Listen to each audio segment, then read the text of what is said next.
Which am I watching? Oh.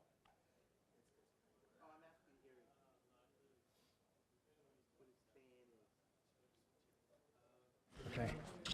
So now it should be talking.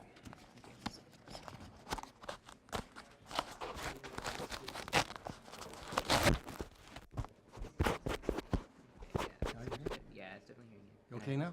Yeah, and as far as like levels, I should be trying to keep them under. No. You, Red or just red? that'll go up into red. You don't worry about it. You want to look at those heat clips. Those are the ones that really matter. And you want to try to keep it as high as you can in green. If it hits the yellow once in a while, no big deal, but definitely don't want it to go into the red. Yeah, okay. Okay. You're good? Yep. Awesome.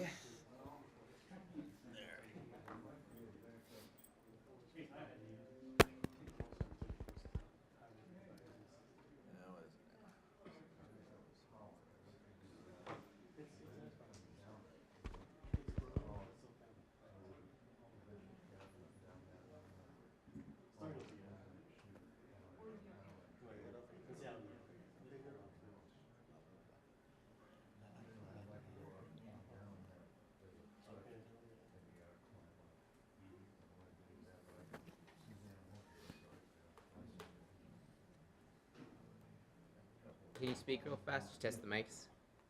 Sure. Yeah. Okay. I think Testing. 1, 2, 3, 4. Testing. 1, 2, 3, 4. How'd you get logged in? Says it right there. Thank you. Figured that would probably work. How's it going over there? Okay. We're not seeing anything on the projector. Do you know why? On the projector? We're not seeing anything on the projector. Do you know why? No, not specifically. Yeah, sorry. Wait, I'll just turn this around. We're not doing anything with the projector. All right.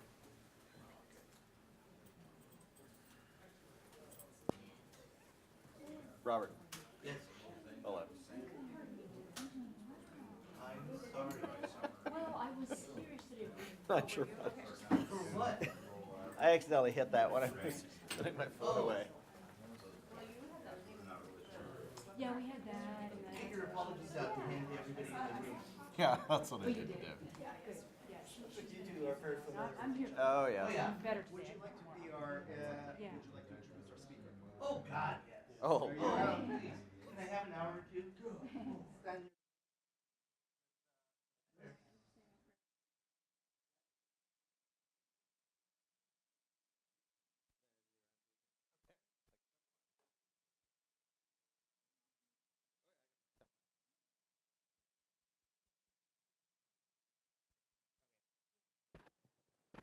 Testing. 1, 2, 3. Testing. 1, 2, 3. Figaro, Figaro, Figaro.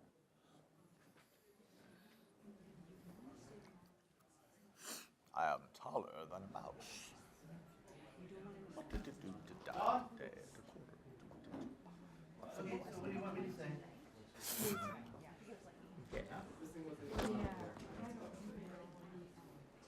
He continues his relentless push to destroy. So the normal. Yeah, the normal stuff, really. No, You're going to be talking about, what's your title? No, I'm serious. Well, aside from chief of staff, it's yes. instructional designers. This should be. I'm the Haldeman. Instructional designer. I know it totally doesn't fit. You know what the hell? I'm an instructional designer. And it is part-time. Well, actually, you know, John says special projects. Got it. Yeah. I can wait. Project. I am the learning system. I don't know. I really don't know. Learning systems manager, maybe. Just do instructional designer. That's fine. Because I always kid Justina. I'm always like, Justina, lead instructional designer. Because she is. I mean, she is. Okay. You could also say she's the lead instructional designer. Yeah. No. And you're the gold. The Liad. She is gold and I am silver. I'm more of a copper or bronze, really. Well, actually, what's that? Adamantine. Adamantium. I am the adamantium one.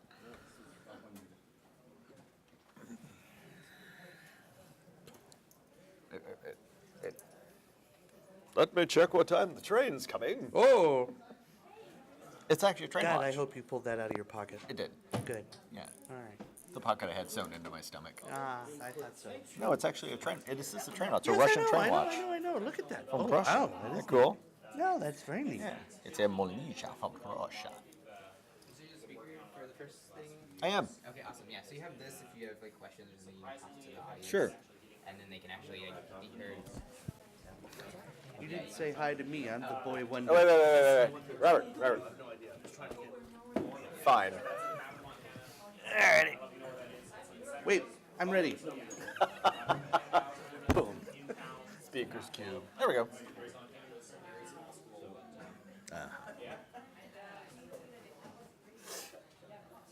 And remember, overarm. None of this, you know. Go back. Oh. All right.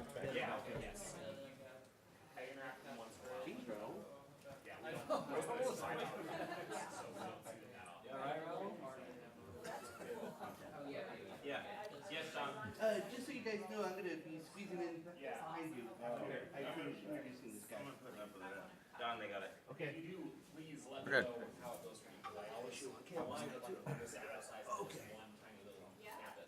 Oh, that's Don, not Raul. Oh, well. Let me know when. I can start anytime. And straight from Las Vegas is. Oh. Dun, dun, Yeah, dun. that's what I'm gonna do. No. I want to do this one. Right, come in with a little with the fireworks, just like boom, yes. Boom, boom, boom, boom. All right. Instructional designer. As our instructional designer. What you gonna do when the Hulkster comes for you? Are you guys ready? Ready? Dabute. Skål. Let me know when you're recording. Well, hello, and welcome to Gamification something, which tells me, you know, I had about 5 seconds to prepare for this. I am introducing Kevin Dixie, who is the instructional designer at Western, or at least one of them, the good one probably, actually. Oh, I'm gonna hear that one. Yeah, well. And then the good news is that he and I have worked together in this field for quite some time. He knows all and tells all. So feel free to ask him questions. And here he is, Kevin Dixie. All right, thank you very much. I'm not gonna do this just yet. Hello, my name's Kevin. I work for Western Washington University. So we're that other Washington University that has University and Washington in our name, but we're the one you pass through before you get to Canada. So when I first started thinking about what to do about this, creating a presentation about sort of gamification was the first thing that came to mind because it's actually a project I had just finished working on. So I've been teaching a class at Western as part of this group, as part of this cluster called the FIGS cluster. It's an introductory bunch of classes for freshmen. So I've been teaching for about 8 or 9 years. And I started to notice that we had sort of an issue, a small issue. Now, what I'm going to talk about here, this is not earth-shattering. This is not, big Game of Thrones kind of stuff. This is just something, a small problem that I noticed. I'm trying to figure out a way to fix it. So when I started figuring out how I was going to do this presentation, I figured 9 o'clock in the morning, people aren't caffeined up yet. So, see, I have this habit, whenever I present, I either present the very last presentation of the day or the very first one of the day. So I'm used to either tired crowds or sleepy crowds. So I decided today I was going to make this a little bit more fun and make it a story. So let's start. So once upon a time, I know, there's nothing more than that. There was a boring thing. And the students did reject this boring thing. For it was boring, and since the students believed themselves to be consumers of education, they did ignore it, for it was not worth their time. And this did vex the program directors. For how could the students not see the value of the holy words in the campus trifold brochure? So, what this was, the FIGS class was part of a cluster. And that cluster, and thus they did cry unto heaven for help. So, part of that is to get students prepared for life on campus. So they would come into this class, and I usually had a small class of anywhere between 15 and 25 people. And one of the most important things was to get them prepared for different things that they would see on campus, irrespective of whatever topic we were teaching. So there were things like, in this case, where were all the campus services? And we have quite a few. How do they properly study? How do they time manage? So a lot of what we had to do was sort of get the students into these kinds of topics, kind of talk about it, get them prepared for what life would be. And these are all fresh off the boat. So this is the FIGS cluster. So I was living in this one right here. So we usually have 2 disciplines, all right? These disciplines can vary widely. So you might have computer science and psychology, all right? So when I did that, my FIG seminar in the middle, I get to pick sort of what I'm going to do to kind of combine those 2. We're known as the bridge class. So in my case, I did storytelling. Another one would be, say, women's studies and journalism. So that's the last cluster I taught. And in that, it was all about toxic masculinity, which I had the pleasure of actually teaching that class during the election. So that was kind of interesting. It was actually like, it ended up being sort of like half class and half therapy session. So the way this would work is these large classes, the discipline 1 and the discipline 2, will vary greatly, and they usually are large, about 100 people. The seminar is small and meets either once or twice a week, once for 2 hours or twice for an hour each. So you don't have a lot of time with them, and we're on the quarter system, so it's about 10 weeks. So during that time, I needed to fit all this stuff in, and there were sort of mandatory meetings with the library. I'd have them come visit, talk about what they do, and maybe the tutoring center. So we had a lot of stuff to cover, as well as whatever we had chosen to cover in the class. So this was the list of campus services. So there was the library reference desk, the Viking Youth Information Center, Student Tech Center, A2S Help Desk, Canvas Help, Digital Media Center, which is brand new, which is our television studio, the Writing Center, the Tutoring Center, the Health Center, the Rec Center, the Classroom Services, which is where they check out their equipment, Counseling Center, Disability Resources, and Parking Services. And there are actually a few more. So these are all important to student life, and it's very important that the students would understand where they were, how to utilize them, what they were about. So leading up to this, how do you think that would be handled? What do you think the process was? Take a guess. I'll even bring out the little orange throwy cube. Anybody want to take a guess how that was handled? This is traditional. Question first? Yeah, you bet. Was this a required? Yes. Well, no, the FIGS class was not required. So there were certain freshmen that go into it, and it was a program that's run. They find that the students going through the FIGS class actually perform better as they go through college. They get better grades, and they finish faster. But it's not required. But it's a fairly large program. There are quite a few FIGS clusters. You want the cube? I was just going to give it to him. Oh, okay. So who wants to guess of how getting people to understand all these different services was handled? There you go. Were they given an assignment to go and find something out and report back? No, that was not how they traditionally did it. That's a good idea. That probably would have been my first choice, but no, that's not how they did it. How do you think they handle it? I imagine that somebody from every single one of those departments would love to come into the freshman seminar class and spend 20 minutes talking about it, but then you wouldn't have time for anything else. Well, right? They would and they wouldn't, because we probably had about 50 clusters, so there was just no way they had the time. They would have loved to have done that, but that was never going to happen. Right. Anybody else want to guess? Oh, all the way in the back. Whoa! But you missed my T. That's Oh, that's good. And that's a 2-point shot, too. That's a headshot. so you made a game. I and- made a game, but how do you think it was handled prior to this? Like, how do you think the traditional way of handling it was? Brochures and the internet. Oh, my God, you're so right. So the way it would happen is they would give us this shiny new brochure. And we'd have to take it to class, and we'd have to hand it out, and it was a brochure with other brochures inside of it. And then, of course, there were associated web pages that went with it. All right, so that was the process, and we'd bring them dutifully into class, and we'd have to spend about 20 minutes going over it and explaining all of these, and we couldn't explain them all in depth. So what do you imagine the result was? Anybody want to give a guess? Yeah. Yeah, exactly. You just did the thumbs down. Basic Facebook thumbs down. So the majority ended up here in the recycle bin. If I used to teach the class, I'd leave, and either the brochures they were one of 3 places: on the floor, on their chair, or as I'd walk out in the recycle bin right outside the classroom. And I wasn't the only one. Everybody would be like, oh my God, this is just not working. So I started to wonder, how could we fix that? So this was sort of the state of all of us at that time, like, I mean, we were struggling just to get them to do this, and none of us wanted to do it because we had all these extra things that had to come in our very short classes in a 10-week quarter. It was just like, it was like death having to do this thing to know nobody was going to pay attention to it and just basically lose a class. Because if you had an hour class and you spent 20 minutes on this, and then you get people in, you get them all seated to talk, and you spend 20 minutes on this, your class is, you don't have much left to do with it after that, because it's only 50 minutes long. So I heard this one day. Somebody said, God, too bad we can't put it on Facebook. And I thought, well, yeah, okay, maybe, sort of. It started me thinking. So my background is in environmental education. So if you're not familiar with environmental education, well, actually, it's environmental education in theater. So theater is my first degree, and then environmental education.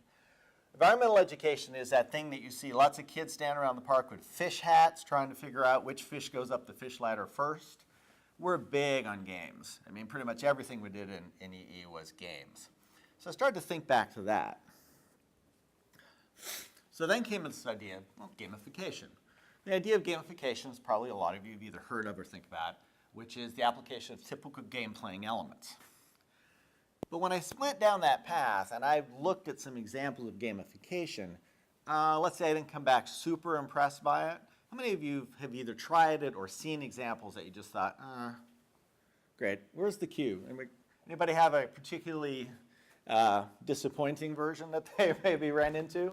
Just like leaderboards on everything, Yeah. which a few students are motivated by that, but most of them aren't. Right, exactly. Yeah. Anybody else? Anybody had a real good gamification experience? Because they're all out there. Some work really well in the back. I think Met Bucks are a really fun gamification technique. There they are. And right you are. I'm glad you mentioned that. So,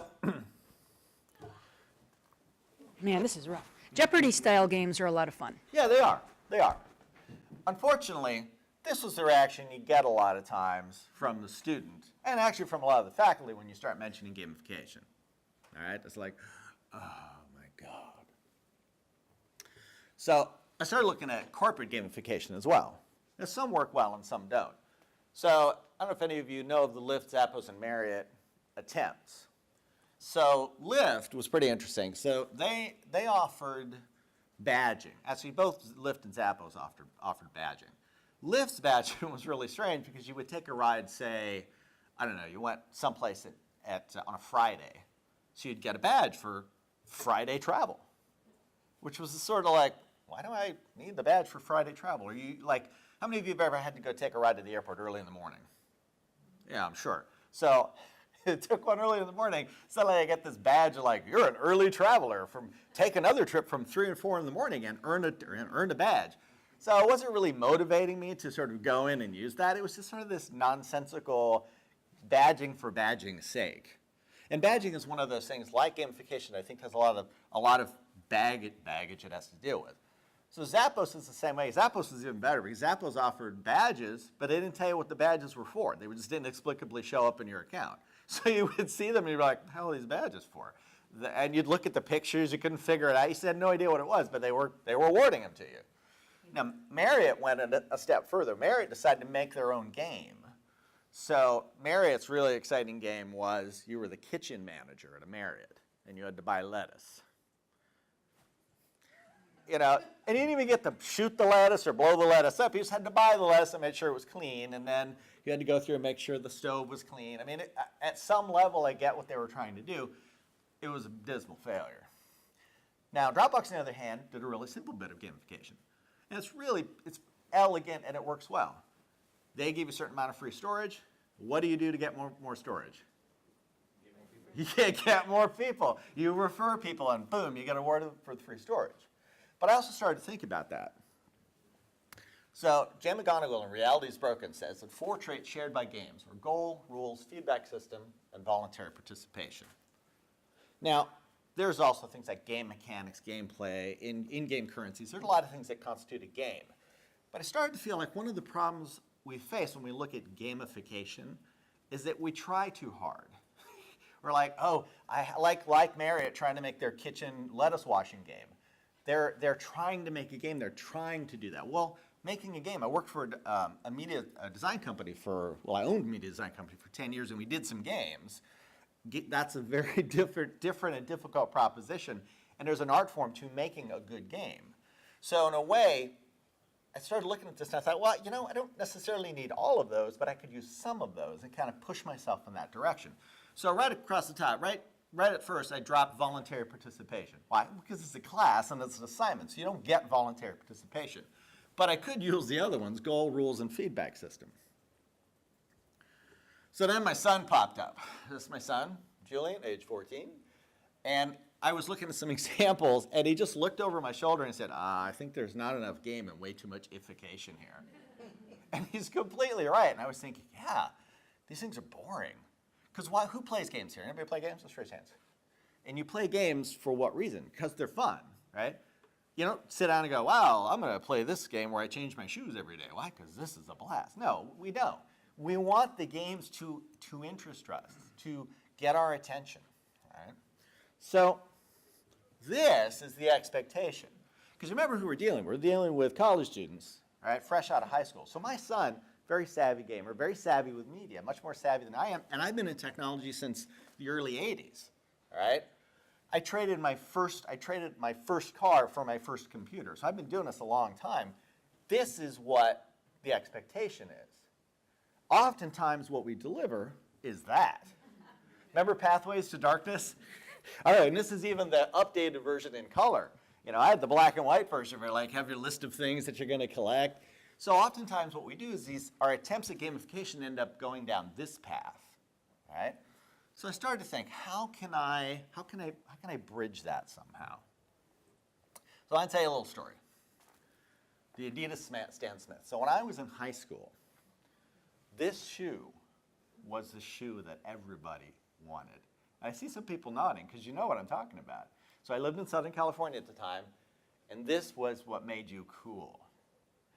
And I had grown up wearing corrective shoes, so I never had, nice, cool tennis shoes. So in high school, my doctor was like, yeah, you can finally wear tennis shoes. Like, yes! As a present, my mom and dad were like, we're going to get you some really cool tennis shoes. This is what I wanted. I lobbied for this. This is what I got, all right? I got the brown Nikes with the white swoosh, and they got those because, gosh, those sure looked like real shoes, right? So the experience of having this was that the only person in my school who thought those were great was the Spanish teacher going, Padro, my nickname was Pancho. Pancho, those are smart shoes. Those are really spiffy looking, right? So when you're a high school freshman, you don't want to hear that. You don't want to be the Spanish teacher, the only person telling you these shoes are cool. I used every excuse in the book not to wear those shoes. Oh, no, I can't wear them today because it's raining and I don't want to stain them. They don't go with I'm wearing blue jeans. And blue and brown and tan don't go together. I hated those things. And they were actually, today, I'd probably think they were pretty cool. Today at 57, I think they're pretty cool. All right? This is what I wanted to avoid. This is what we so often end up just butting right up against when we try this. So I come up with the scavenger hunt. I did come up with a game. But it's a little different. So first I wanted to make it simple. So we have 14 locations that everybody has to go to. I gave them 48 hours to complete, or they failed. All right? This was their first assignment, day one. We met on a Thursday. They had 48 hours to do this. They had to visit each location, and they could team up in groups of 3. So I led them to have some cooperation with one another. I also said you have to submit proof to a Canvas discussion that I put in my Canvas class in the form of a selfie taken at the location with everybody involved and with an employee of that location to prove that they were actually there. They also had to get 3 things that they learned from that service and post them to Canvas. So, and they could post multiple times. Each time they do it, they have to, a new location, they have to go, and then I would read them. Everybody could see them. We could all comment on them. Some of the campus services were required to complete the assignment because I didn't tell them anything. And the major thing I didn't tell them is where everything was. And that was the first question, well, where do we go? I said, ha, ha, guess what? You know that information desk that's number 2? You've got to go there and find it out. What I saw happening the first time I tried it is suddenly students were walking around in groups. They had this little map all marked up. They knew where everything was. I started getting selfies of like, you know, in front of stuff, shaking people's hands. I started getting calls from the different department like, what is going on with your students? Why are they flooding over here? I said, well, they're trying to learn. They would then come back to the class and we would discuss it. So I got to get an idea what had happened with them. So they interacted at a very high level with everybody at each location, right? They would talk to people, they had to ask questions, they had to find stuff out. When we went to the discussion of the services, I showed their photos because it was in a discussion. I showed the photos of them, you know, getting all together and being goofy. It also did another thing which was unanticipated. It created in them a sense of camaraderie as a group, all right? So what they had going forward is they developed into a cohort, and it worked really well because it was the thing that set the tone for the entire class. It also had the benefit of our recycling bins outside the classroom were just completely empty from then on. So this was the first foray into it, and I started thinking, okay, this could work. So we did it over multiple years. Each year we would do it and get more and more calls, and then I started getting calls from other professors saying, hey, what is this thing you send your students out on? I was a scavenger hunt. So I would just send the Canvas class I'd send the assignment in Canvas, put it up on Canvas Commons, and they could grab it and do what they want with it. More and more students started showing up, and then it started getting these really funny calls from the program director saying, well, your students are bugging such and such at the health center. Like, those aren't mine, because these would happen later on in the quarter. Mine was almost the very first assignment. But we had probably a dozen different instructors using this same assignment because it worked really well. And what we found is the students knew. The students knew where stuff was. They knew what it did. You could talk to them about it. But my favorite moment is the end of the second time we did this. I had noticed the class had got, you know, this idea that they had gotten closer to each other. There was one student in the class. There's always one student in the class that's a little odd, maybe a little kind of an outsider, kind of loner. And they had done some work in the class that I always thought was really interesting, but I felt they all struck me as feeling like they were constantly alone. They were not the popular kid. They were sort of the big goofy kid, and you know, they all sat by themselves, and they always said those non sequiturs in class that everybody kind of looks at them like, what? We also had another group in the class which was the popular kids. Okay, they were like, they'd been cheerleaders or jocks or something like that. So the following year, I was at one of our locations. I was at the Viking Union. I was grabbing some food. And I noticed one of the popular kids behind the counter, and they were serving food. So I was getting my Chinese food, and they were like, oh, hey, Mr. Dixie, blah, blah, blah. Oh, hey, how are you doing? And she was like one of those popular kids in the class. And I said, oh, yeah, we talked a little bit about that. She said, oh, I still remember your class. And I remembered the kid's name. I remember the kid, but I remember his name. And I was about to leave, and she said, hey, do you remember so-and-so? And I'm like, oh, yeah. And it was this kid, this loner kid. And she said, you know, because of your class, when all of us go out and do stuff, we make sure we call him, and he goes with us. And I said, really? She said, yeah. She said, you know, we were so close as a class, and we just don't want him to be alone. So, you know, we feel like, you know, we learned from you and from all the stuff we did that we're a family. So we just make sure he's never alone. So we take him out, and I said, he's pretty fun. She was like, he's pretty funny once you get him out there, and he goes dancing or whatever. I almost cried when I heard that. I'm like, really? She said, yeah, I thought that was really cool. And I really attribute that to setting this in motion to let them to be this sort of tight-knit group, and starting off the first day, like, here, we're going to do this. We're going to do this project where you're all going to sort of have fun and go out and be silly. So this is a blurred-out version, but this is sort of the typical thing I would get, you know. You notice the very smiling students here, and then, of course, that's Chris Powell. He's one of the Canvas admins at work, so one of the locations I had him visit was Canvas Help. So they would just show up unannounced, you know, they would pose with us, they would do all sorts of stuff, take videos. It was pretty great. So then I started thinking, well, what could we do next? So I wanted to try an element of chance. And I did this for the first time the last 2 years. This last year, especially, it worked especially well. So this was the toxic masculinity class, and we had been working on personality types and stuff like that. And I had each of the students create a series of positive and negative personality traits, right? Literally about themselves. You know, some good things about yourself, some bad things about yourself. We bring them in, we talk about it. So we spent one class talking about those, like, oh, I'm happy, or I'm sad, or I tend to be kind of judgmental, or whatever they were. And we had them narrow it down to 4 of each. So I had 5 of each, so I had 10 total.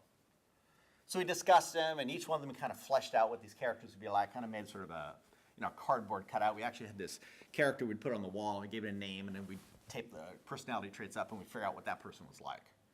Then we dropped them all into a bag, right? Big, huge bag. I'm going to write them all down, drop them huge into a bag, had all the students come back up, we mixed them up, and each one drew 10 traits out. And they're like, oh, wow. So this random set of traits formed a new character. And they could be all over the place. And then their final project was to do it as that person. So suddenly, and they've been working on the final project already for a while, but suddenly their final project wasn't them doing the final project, it was this other person. It also included a name, ethnicity, and all sorts of stuff. So suddenly they had to become somebody else. So like I said, I played with this the last 2 years. It worked out fairly well. And what we were talking about is how the sort of culture of masculinity in this country affects different aspects of life. And it was interesting to see them approach it as someone else. And what's funny is when I let them do the traits, I didn't tell them what I was going to do. I let them be wild and crazy and silly, and they were all over the place. So, you know, there was mostly women in the class. I would have them be, they could be men, they could be women, I didn't care. They could be any sexuality, any gender, any race, any ethnicity, and they could be as outrageous as they want. So they had some people had traits like cannot touch the floor, you know, unable to do this. So they had these really quirky mixes. So somebody would be like, I'm a Peruvian dancer, I'm bisexual, and when I get nervous, I hiccup, you know, and I'm angry, yet I'm happy. So they'd have conflicting ones. And they got them all, they put them all together, and then I said, guess what? This is your final. Your final will be delivered, that's this person. So we recorded the final, and it was pretty great. And one of the people in the previous shot actually got up, and she was a rapper. She'd never done anything like that before. She wrote a rap song for it, performed it in the class, called Bitches. And it was killing me, because it was this really insightful idea of like how that industry treats women. And it was just the most beautiful thing. Some people would then come in and tell these really personal stories as these other people that maybe they wouldn't have done if it was them. And you could tell it was them, but they were telling these intimate stories. So that's sort of the new frontier, what I'm pushing is trying to put these elements in there. So this is, if you're at all interested, it's bit.ly.gameto. And that's me. I'm a instructional designer. I'm Cam 7. I also do special projects, Creative Commons. I'd like to open it up for questions, and so I can drink my water because my throat is sore. Yes, ma'am. The last slide. That one? Yeah. Okay. So I'm going to ask questions.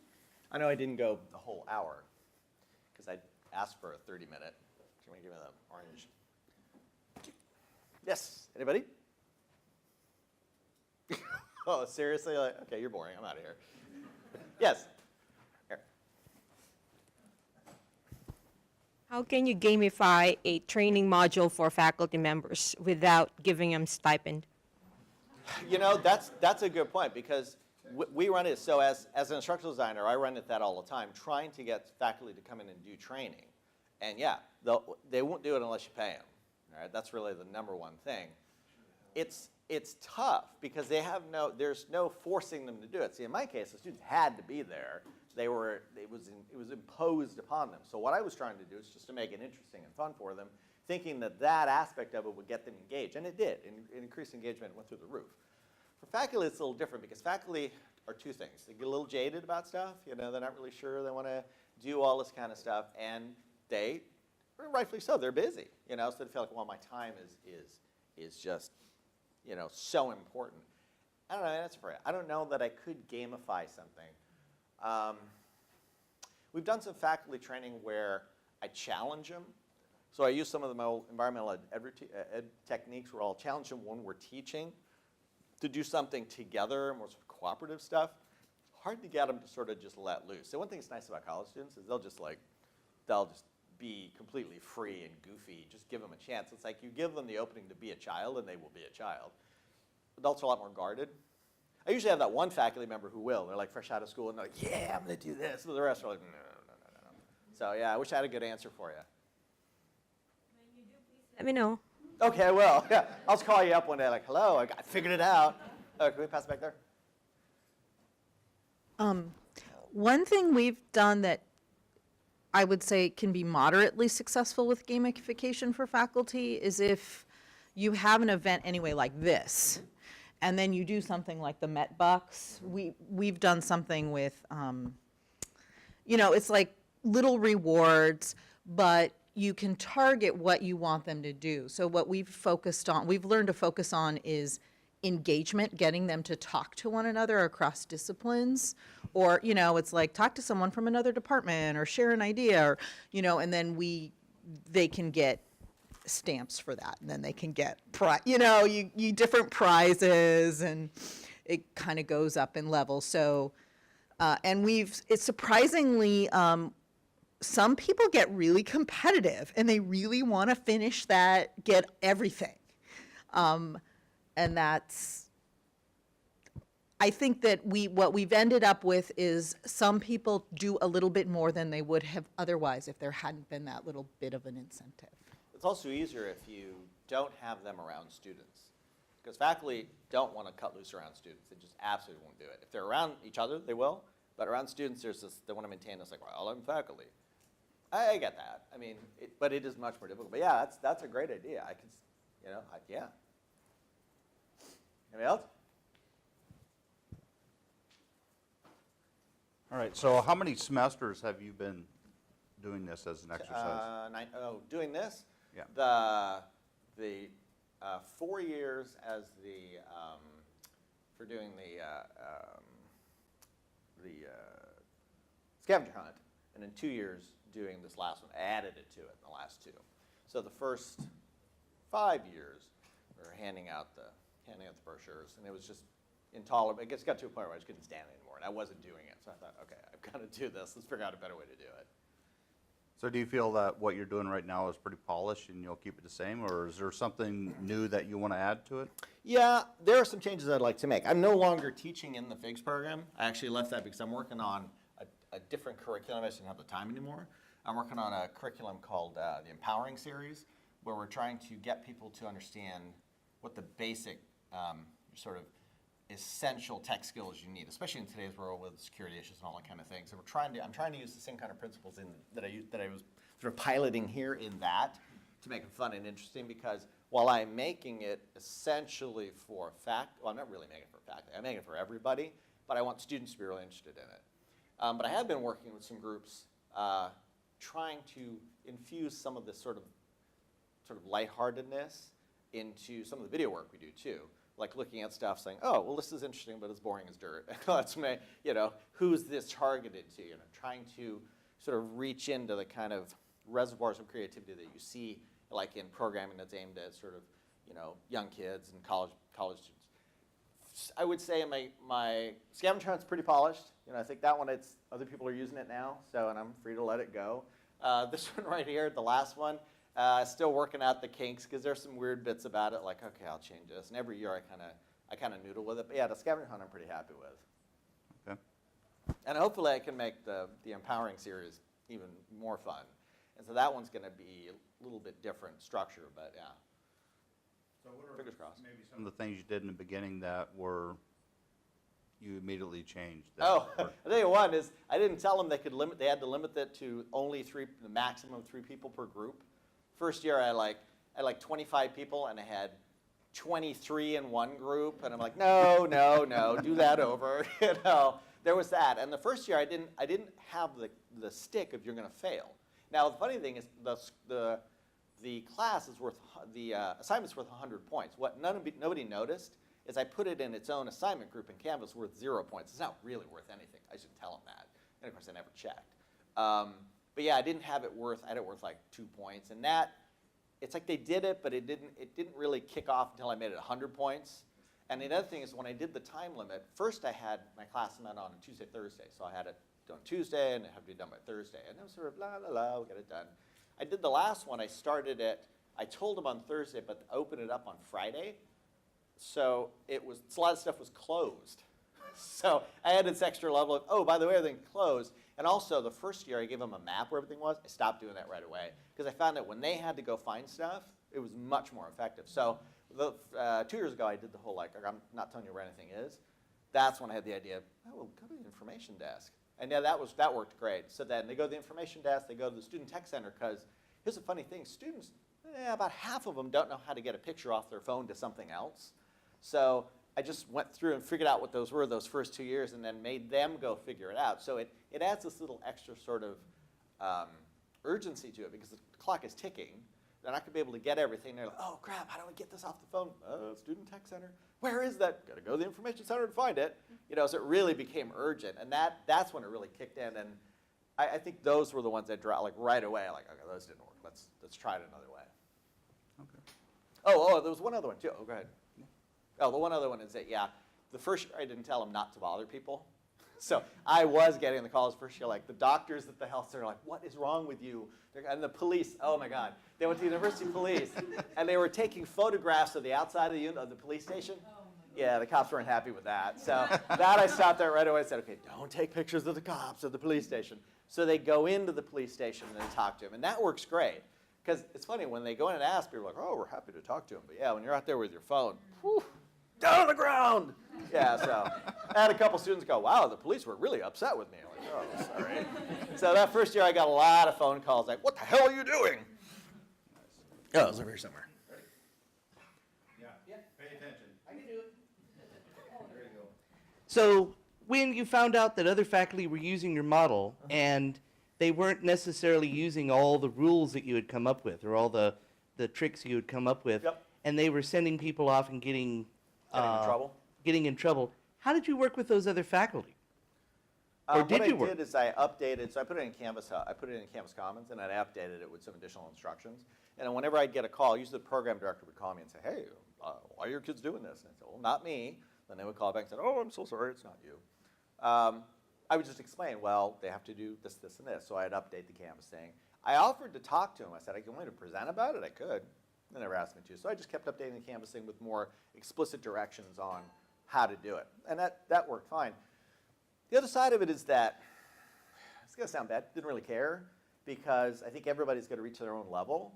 So yeah, they're going to make their mistakes. They're going to find out what works for them. So I didn't want to say, this is how you do it. I just really wanted to say, this has been working for me, and it worked for the classes I had. It also worked with me as an instructor. So it's not perfect for everybody. So I think if somebody takes it and they want to mold it and change it, that's fine. I'm good with that, Life is short.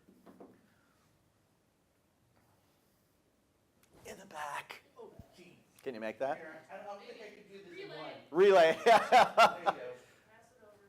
So it's more of a comment than a question.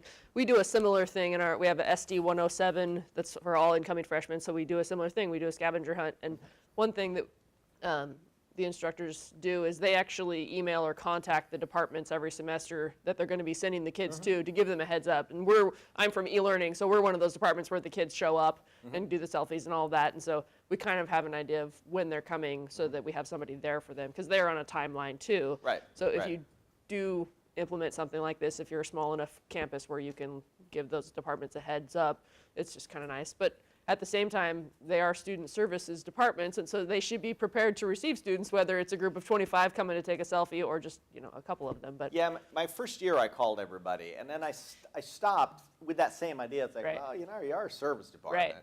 But then that's when I started telling students, make sure when you go in, here's your options. If nobody's there to help you, don't barge in. So then I gave them like a second level.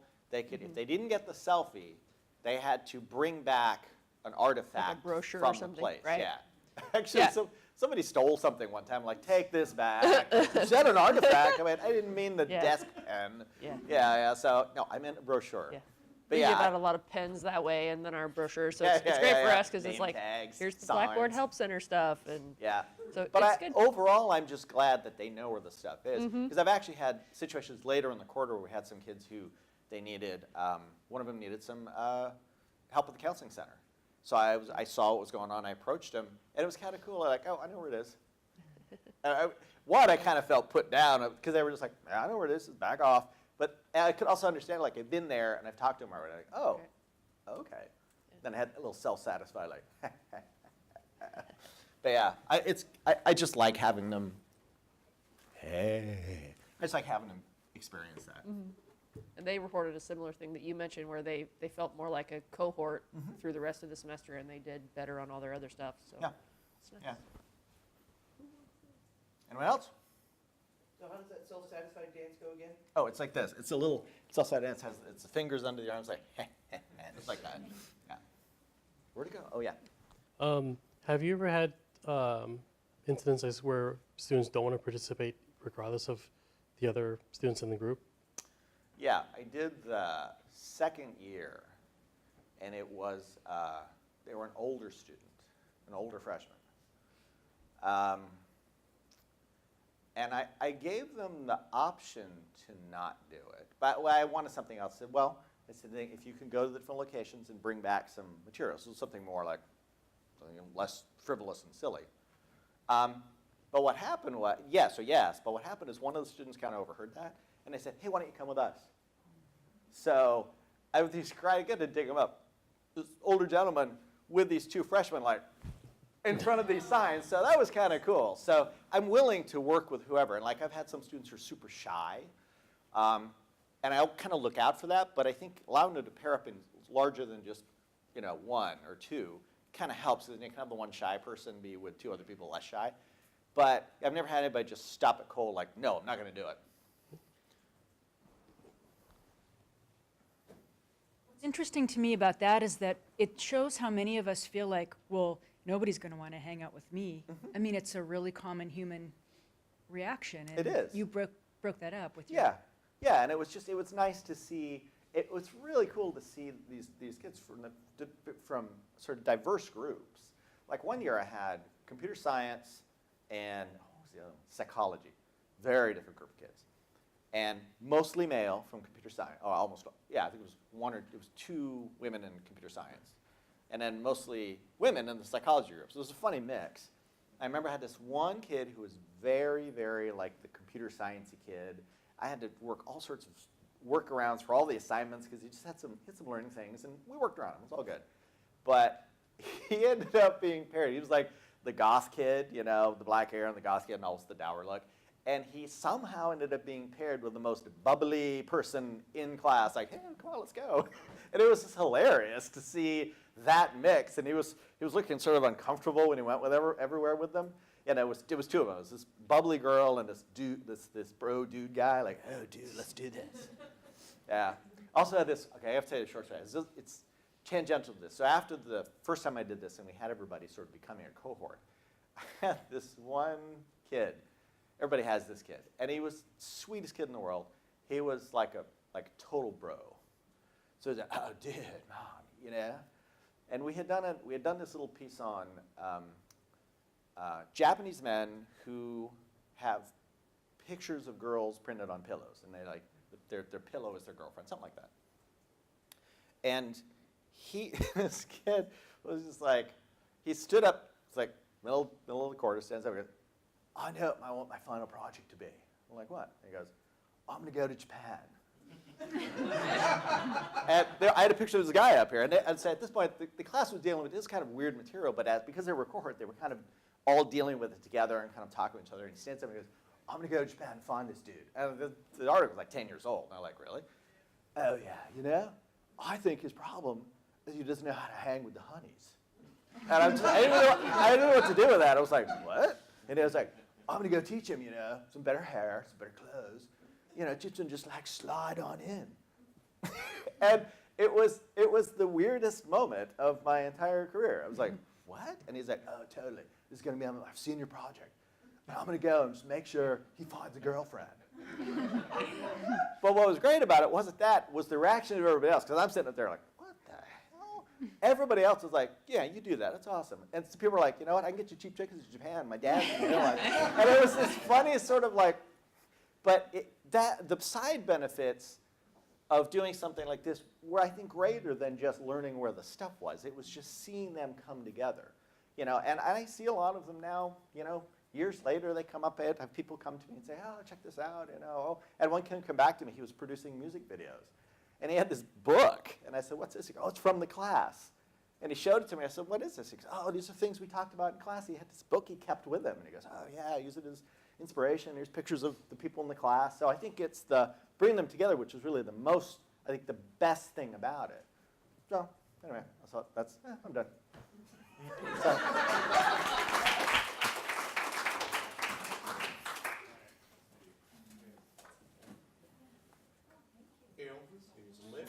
That's right. See you later, folks. Wait, show me the.